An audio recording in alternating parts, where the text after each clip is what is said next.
Good morning, or good morrow, godlings. First recording in my new digs.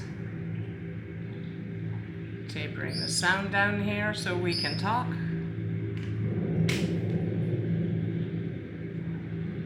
You'll notice behind me fading in the sound of the aquarium I'm setting up.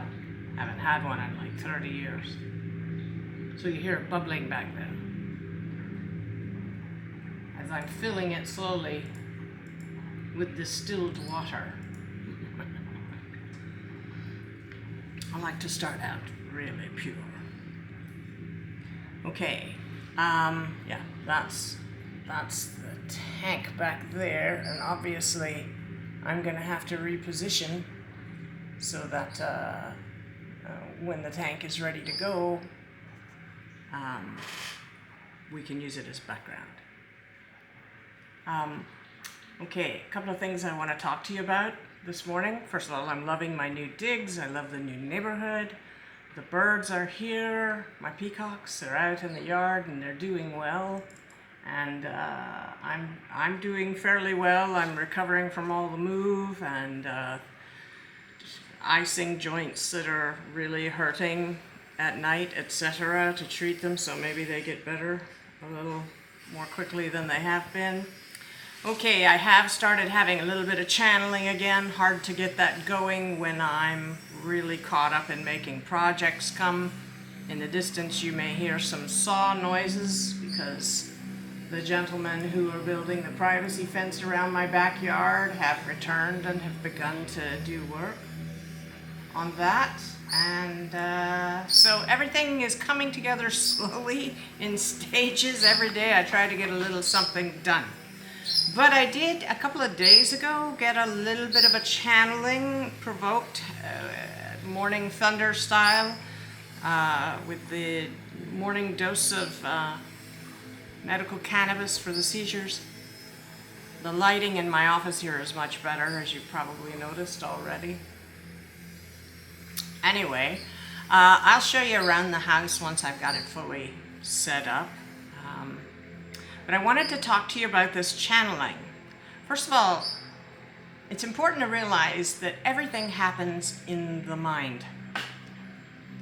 And nothing exists until consciousness looks for it. The Earth Venue laboratory, that's what Earth Venue is a laboratory, has become very reactive to our energetic emanations more than usual because expectations create our experiential outcomes, and these days no one knows any longer what to expect. We've gotten into the age of quantum where people are much more open to the idea that things can happen in ways they never expected, and that even huge challenges are actually often great blessings, masquerading as something scary. This is because we don't like change, and so when it first begins to happen, the transformation we've been longing for, the outcome shift that we've an experience that we've been wanting, we react to it badly because it's not going exactly the way we had envisioned it would happen. Like me wanting to move to nicer digs and not being able to until I got hit by 3 hurricanes and the insurance money carefully allocated gave me the extra financial boost I needed to fix up that place enough to sell it and move up here, where I'm much heavier, by the way, already. The air is full of bird song outside that I did not hear at the farm. It's not to say I didn't hear bird song, I just didn't hear this bird song. And this bird song is mostly mockingbirds and blue jays and phoebes and cardinals. These are kind of city birds. Anyway, back to what I was talking about. So when I first started being hit by hurricanes and I was out in the driveway bitching at Michael, just yelling at him as I threw sticks into the piles to get rid of them, telling him how fed up I was by the time I got hit by Helene. And he showed me spontaneously in Mindspace the image of the Four of Cups, which is a young man disappointed by his expectations seeming thwarted 3 times. He's staring down at 3 cups with his arms folded, and out of the sky a hand is appearing and handing him a 4th chalice, and he's so focused on what hasn't gone the way he willed that he does not notice that he is being given something. From this, I knew in that instant that everything I was going through was actually not a tribulation. It was an opportunity and a great blessing. This told me I needed to shift what I was looking for. Do not look for what you do not will to find. Look for what you do will to find. So when you've been asking for a metamorphosis in yourself or your life and things get thrown into tumult, don't right away reject it as not what you want. It is going to be not what you want as long as you look at it that way, instead of beginning to look for that 4th cup.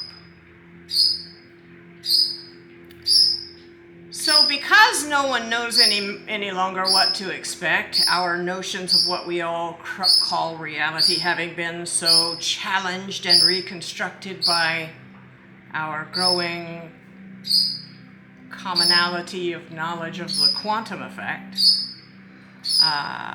because reality is being constantly spun by politicians who are basically lying to rationalize what they're doing. Virtually no one knows what of all that we used to think the truth can factually or even subjectively be regarded as reliable. That's because it's not. And this is the great tumult that presages the transformation, the metamorphosis. Because when you stop relying on the outside world and what you used to think of as truth to be reliable, you begin to turn to rely upon the only thing that is, and that is you. Consciousness itself, conscious of itself. I want to say to you, and remind you, I should say, there is no one here but you, and that includes me. You are the God to whom you appeal for whatever you think you want. You are the gift that God that you are gives you, and you are the receiver of the gift. There's no one here but you. Realizing this, you'll understand that this casting adrift perceptually is actually a great opportunity and auspicious. It is the very best situation, perceptual casting adrift, in which to observe as the observer the way actively shifting your attention consciously, choosing what you will to focus upon, causes reality as we appreciate it to morph, to reflect both our unconsciously and consciously generated expectations.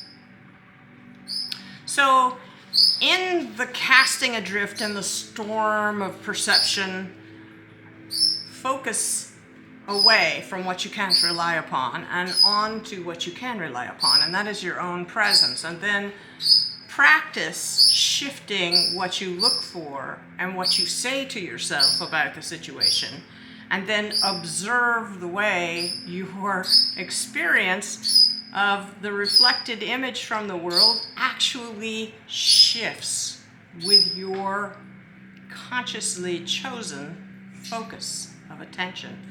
Attention is your godly mojo. How you use it determines what you get. Nothing exists until consciousness looks for it. So don't look for what you do not will to find. It is in the act of wielding your will as the exercise of your godly estate, choosing actively what you look for, that you begin in the sea of perceptual chaos to realize that you are your own stable central focus. You, and you alone, are reliable, but then there's nothing here but you, and that includes me.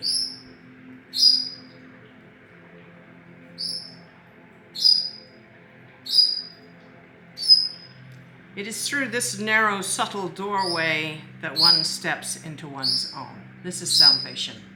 The narrow gate, the narrow doorway, is through the awareness, the abiding as consciousness itself, conscious of itself. That's it. I realize you're looking for something sensational, and it will come. But it is in focusing on this that you step into that sensational experience of your godly estate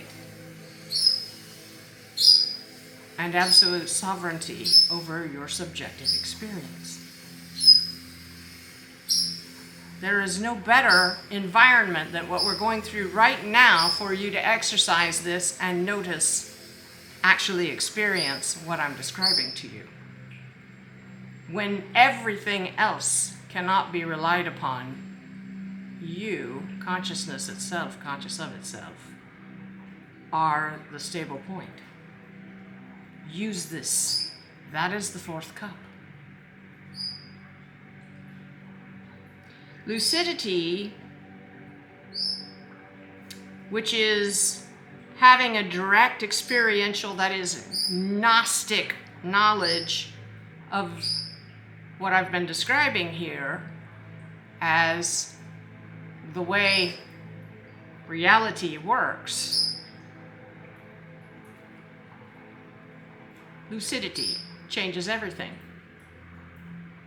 Only the lucid dreamer can change the dream, and you do it by consciously shifting your attention, changing your self-talk, choosing what you will to find. When you label a thing, two things happen. First of all, you predispose yourself to seeing it that way. Second of all, you stop actually experiencing the thing and you begin experiencing your label of it. So if the thing changes, because you're not experiencing the thing, you're focused on your label of it, you do not notice the change until it's big. And so now the world is having this big, catastrophic, chaotic transition. And many of us labeling it horror. And there are horrors, for sure. Don't focus on what you don't will to find and experience. It's the fourth cup.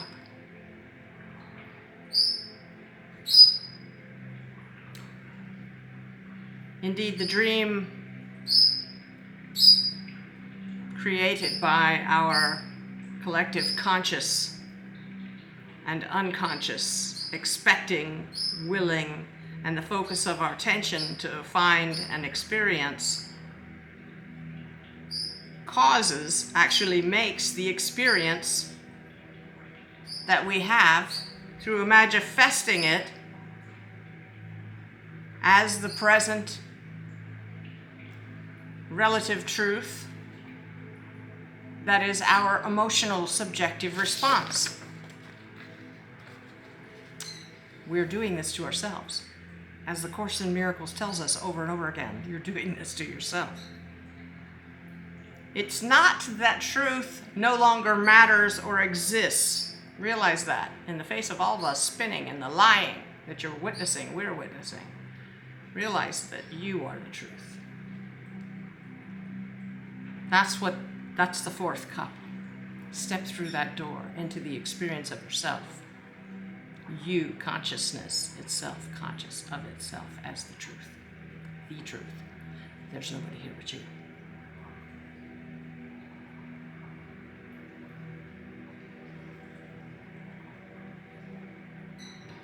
Abiding in this experience, lucidity,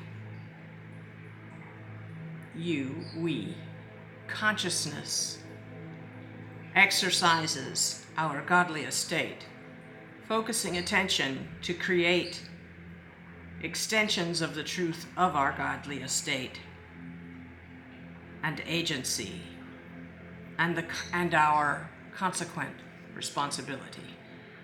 There's a lot of offloading of responsibility. People are saying, not my fault, I did my part, etc., etc. Yes. We do things in the flesh to try and make things go the way we want them to go. And then they go there, but not necessarily by the path that we thought they would manifest through.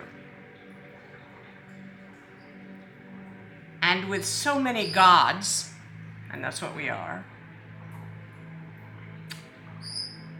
hurling their expectations out into the morphing, shifting, energetic field, answering all our expectations, you're going to get chaos. So focus away from the chaos and onto yourself. Step through the narrow gate. That's the fourth cup. Now that was the channeled material that I got for you, and I wanted to give it to you. And then I wanted to speak to the issue of physical pain.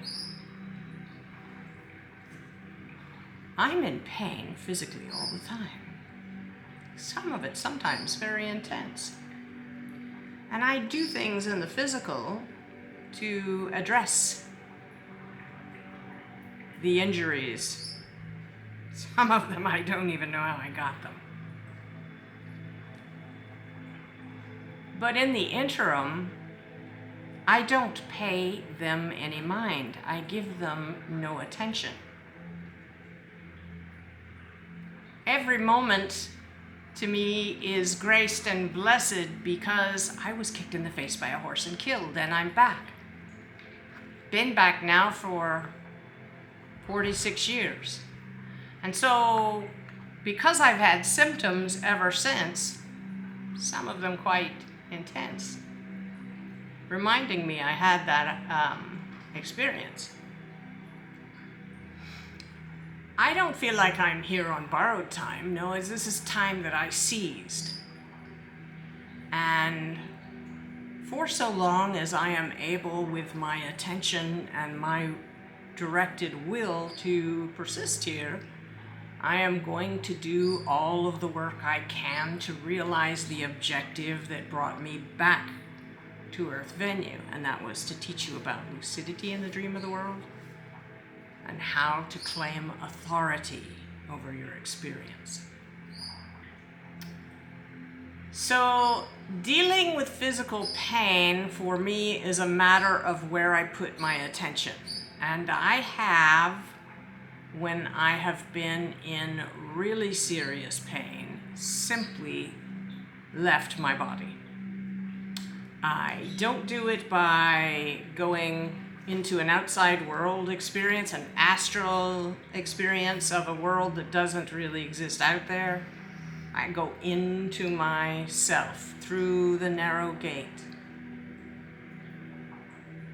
and use my attention to be wheresoever I choose to be, with the focus of my attention, imagination, imagifestations. Now, some of you may know that in the course of writing my fiction series, our fiction series, I had a scene in it, a place that kept recurring, and it was an actual place in the city of Tampa that I've been many times.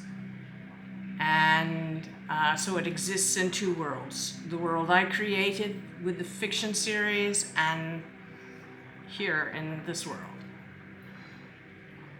And I did not realize at the time that investing my imaginative energy into this particular environment, this scenario, it's the locker room under a natatorium.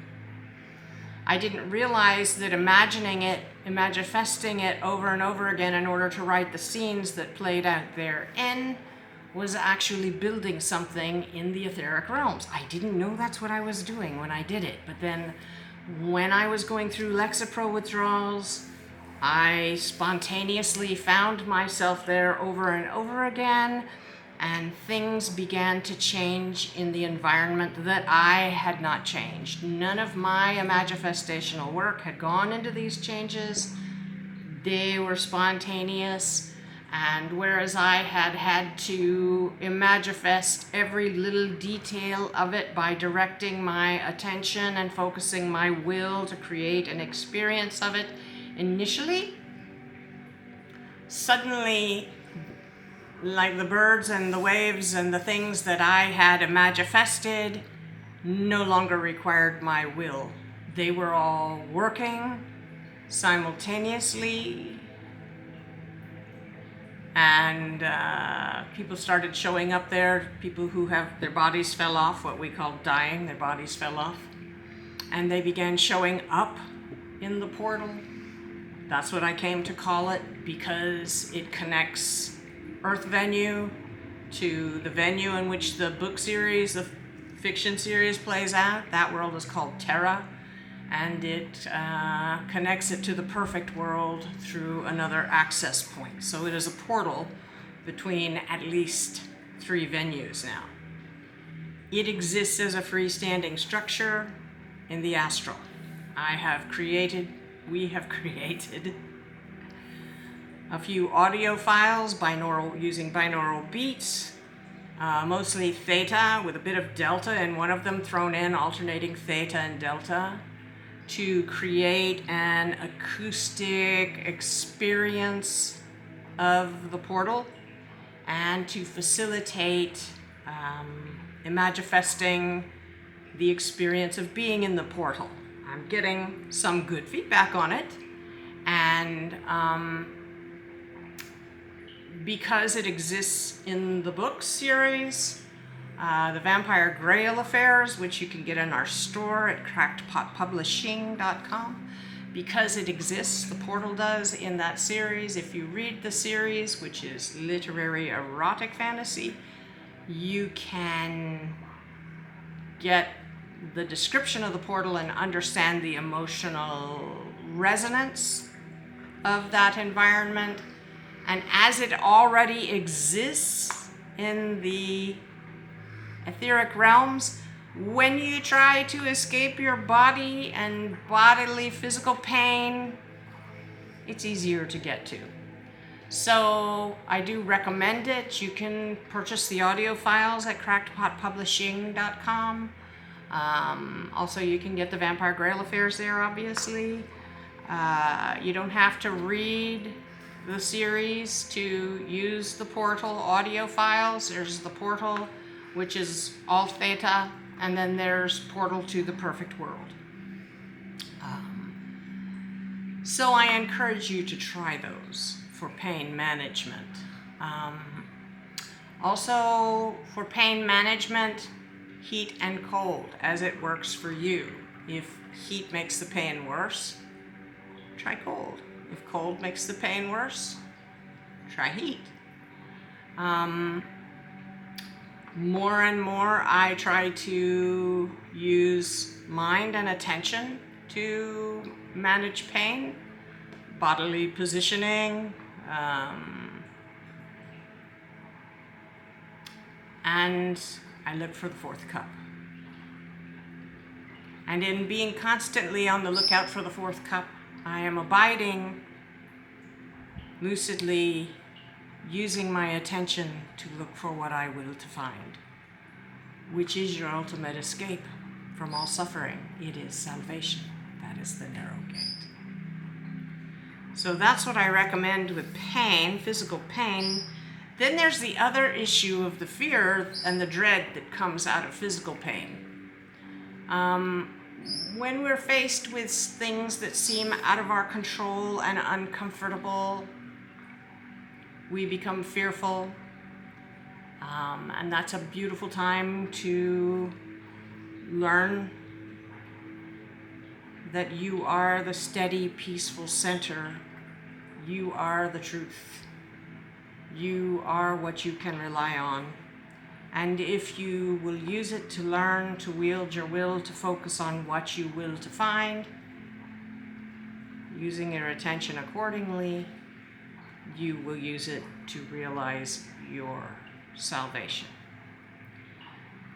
All suffering is redeemed if it leads you to find what I have been expressing to you here as the fourth cup and step through that narrow gate into lucidity, persisting in the gate. When you want to leave this world entirely, you step through that gate using your attention to go inward, because the way out is in. And you are, in fact, the portal. Now, I'm a little off my stride, I think, in doing these videos. I hope this helps. Please, your feedback is always welcome. Please give me feedback in the comments. Ask further questions. Gives me new things to do videos on to help you. I really want to give you the information that you ask for, the information that you need. Point to the fourth cup. Invite you in through the narrow gate. I love you all. And I'm still committed to putting out that little light.